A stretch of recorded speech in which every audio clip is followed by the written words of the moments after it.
اعوذ باللہ من الشیطان الرجیم بسم اللہ الرحمن الرحیم ورد اللہ الذین کفروا بغیظہم، خداوند عالم کافروں کو پلٹا دیا ان کے غیظ و غضب کے ساتھ، یعنی وہ جس غصے سے آئے تھے خدا نے اسی غصے کے ساتھ ان کو واپس پلٹا دیا۔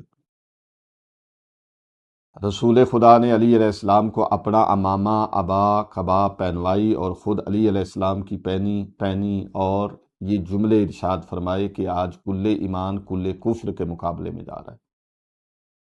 امیر المومنین علیہ السلام گئے اور عمر بن عبد ود کو ایک ضرب میں فی النار کیا۔ پہلا وار اس نے کیا، دوسرے وار میں مولا نے اس کو فی النار کیا۔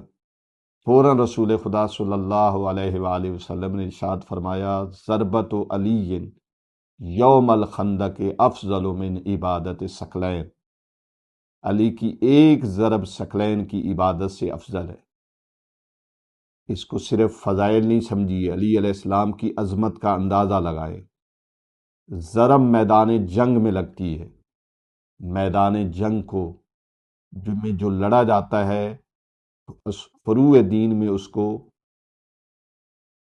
جہاد کہتے ہیں، اور جہاد چھٹے نمبر پہ ہے، نماز، روزہ، حج، زکوٰۃ، خمس اور جہاد۔ مولا کا ضرب پہ کتنا وقت لگا ہوگا، منٹ سے بھی کم، ایسے تلوار چلائی اور سر اس کا قلم کر دیا۔ رسول خدا کیا فرما رہے ہیں کہ علی کی ایک ضرب ثقلین کی عبادت سے افضل ہے۔ آپ اندازہ لگائیں کہ جس علی کی ایک ضرب ثقلین کی عبادت سے افضل ہے، وہ بھی ضرب جہاد کی ایک ضرب ایک لمحے کی عبادت ثقلین کی عبادت سے افضل ہے، اس علی کی باقی عبادتوں کا کیا کوئی جواب لائے گا؟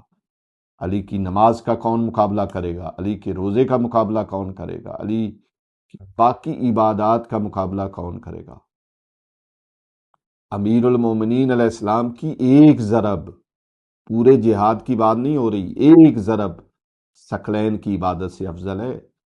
اور ثقلین کی اگر تشریح معلوم کریں گے تو خداوند عالم اور رسول خدا کو نکال دیں تو باقی ساری مخلوق اللہ کی ثقلین ہے، باقی ساری خدا کی مخلوق ثقلین کہلاتی ہے۔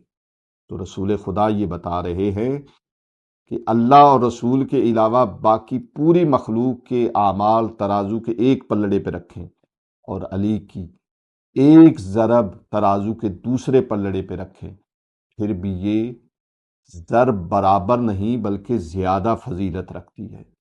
تو علی کی فضیلتیں اتنی ہیں جو بیان نہیں ہو سکتی۔ وآخر دعوانا ان الحمد للہ رب العالمین۔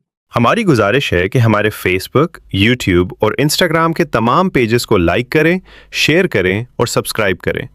آپ کی حوصلہ افزائی ہمارے لیے قیمتی سرمایہ ہے۔ شکریہ۔